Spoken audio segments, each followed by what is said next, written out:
Informasi terbaru terkait dengan pencairan THR bagi PNS dan pensiunan tahun 2025 yang dikabarkan akan cair paling cepat 1 hari lagi atau mulai besok Senin 10 Maret 2025. Bagaimanakah informasi terbarunya? Apakah besok sudah bisa cair untuk pencairan THR bagi PNS dan pensiunan ini? Berikut informasi selengkapnya. Kabar baik bagi para aparatur sipil negara terkait dengan pencairan THR PNS dan pensiunan yang kita update beritanya di hari ini, Minggu 9 Maret tahun 2025 pada pagi hari ini. Kabar baik bagi para ASN termasuk pegawai negeri sipil di Indonesia. Pemerintah berencana mencairkan tunjangan hari raya atau THR tahun 2025 pada bulan Maret ini. Presiden Prabowo Subianto telah mengumumkan rencana ini, meskipun detail resmi masih menunggu pengumuman lebih lanjut dari pemerintah. Pemerintah telah menyiapkan anggaran sebesar 50 triliun untuk pencairan tunjangan hari raya atau THR bagi aparatur sipil negara atau ASN, baik pegawai negeri sipil maupun pegawai pemerintah dengan perjanjian kerja atau P3K. THR ini akan dicairkan 3 pekan sebelum Hari Raya Idul Fitri 2025. Jika Hari Raya Idul Fitri jatuh di tanggal 31 Maret 2025, maka jika dihitung mundur 3 pekan sebelumnya, yaitu jatuh pada tanggal 10 Maret 2025. 10 Maret artinya adalah besok. Pencairan paling cepat dilakukan untuk THR, baik itu THR bagi PNS maupun THR untuk pensiunan. Jadi dijadwalkan paling cepat besok mulai cair ya, 10 Maret 2025 kalau berdasarkan informasi baru-baru ini. Nah, Menteri Koordinator Bidang Perekonomian Erlangga Hartarto memastikan bahwa pencairan THR bagi ASN dan pekerja swasta akan dilakukan tepat waktu. Untuk ASN, THR akan dicairkan paling cepat 3 minggu sebelum Lebaran. Nah, ini jadi yang membocorkan itu terkait dengan pencairan paling cepat 3 minggu sebelum Lebaran itu adalah Menko Bidang Perekonomian Erlangga Hartarto. Sementara bagi pekerja swasta, pencairan dilakukan paling lambat 1 minggu sebelum Lebaran. Ini paling lambat 1 minggu. Percepatan pencairan THR untuk ASN dengan alokasi sekitar 50 triliun bertujuan untuk meningkatkan daya beli masyarakat secara signifikan, memperkuat konsumsi domestik, serta mendorong perputaran ekonomi di berbagai sektor, terutama perdagangan dan jasa, jelas Erlangga dalam rapat koordinasi tingkat menteri dikutip dari keterangan tertulis pada Senin 3 Maret 2025. Kebijakan ini diharapkan memberikan dampak positif terhadap stabilitas makroekonomi dan mendukung pencapaian target pertumbuhan ekonomi pada kuartal pertama 2025.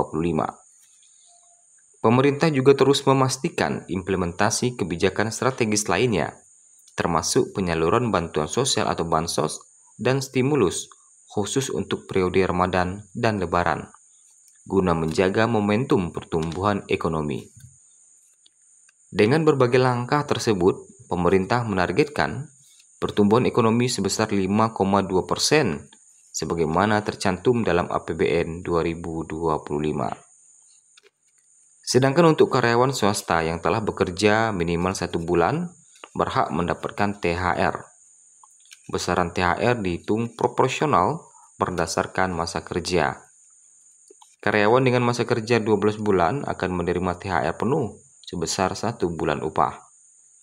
Sedangkan karyawan dengan masa kerja kurang dari 12 bulan akan menerima THR proporsional. Pembayaran THR harus dilakukan secara penuh dan sekaligus, kecuali ada kesepakatan tertulis antara pekerja dan pemberi kerja serta persetujuan dari Dinas Ketenagakerjaan setempat. Nah, ini ya. Nah, untuk informasi lebih lanjut mengenai THR karyawan swasta dapat diakses melalui situs resmi Kementerian Ketenagakerjaan. Kita kembali lagi kepada THR bagi ASN, PNS, P3K, dan pensiunan di tahun 2025. THR untuk ASN, PNS, dan P3K terdiri dari beberapa komponen, yaitu gaji pokok, tunjangan keluarga, tunjangan pangan, tunjangan jabatan auto umum, dan tunjangan kinerja atau yang dikenal dengan TPP untuk pemerintah daerah. Besarannya akan mengacu pada aturan yang sama seperti tahun 2024. Kemungkinan mengacu pada PP nomor 14 tahun 2024. P3K akan menerima THR bersamaan dengan gaji bulan Maret yang sudah termasuk kenaikan 8% sesuai Peraturan Presiden nomor 11 tahun 2024. Sumber anggaran THR ASN berasal dari APBN atau Anggaran Pendapatan dan Belanja Negara. Pemerintah akan memastikan ketersediaan anggaran untuk memenuhi kewajiban ini. Informasi lebih detail mengenai pencairan THR ASN akan diumumkan melalui kanal resmi pemerintah seperti situs Kementerian Keuangan. Kenaikan gaji sebesar 8% untuk P3K telah diatur dalam Peraturan Presiden nomor 11 tahun 2024 dan akan tercermin dalam besaran THR yang akan diterima. Pemerintah berkomitmen untuk memastikan pencairan THR bagi ASN, PNS, dan P3K berjalan lancar dan tepat waktu sehingga dapat membantu meringankan beban para abdi negara dalam menyambut Idul Fitri. Mengutip dari sumber lain, Menkeu Sri Mulyani menegaskan, pencairan THR PNS 2025 akan disampaikan langsung oleh Presiden RI Prabowo Subianto. Nanti diumumkan Bapak Presiden, kami sedang siapkan. Insya Allah segera selesai, ujar Sri Mulyani. Saat ditanya apakah THR itu cair 100% atau tidak, Sri Mulyani tidak menjawab. Nanti saja ya, ucapnya. Nah, pemerintah telah menganggarkan dana besar untuk pencairan THR ini. Dan pertanyaannya, apakah besok pencairan THR akan bisa dilakukan? Sesuai dengan bocoran dari Menteri Bidang Perekonomian yang katanya, pencairan paling cepat dilakukan 3 minggu sebelum Lebaran. Kalau 3 minggu sebelum Lebaran artinya besok. Artinya pencairan THR sudah bisa dilakukan paling cepatnya. Intinya, cair atau tidaknya tentu apabila besok belum cair, berarti masih ada besoknya lagi. Nah, karena berdasarkan informasi sebelumnya, pencairan itu akan memiliki rentangan waktu mulai tanggal 10 hingga 20 Maret 2025. Itulah informasi terbaru sementara di hari Minggu, tanggal 9 Maret 2025.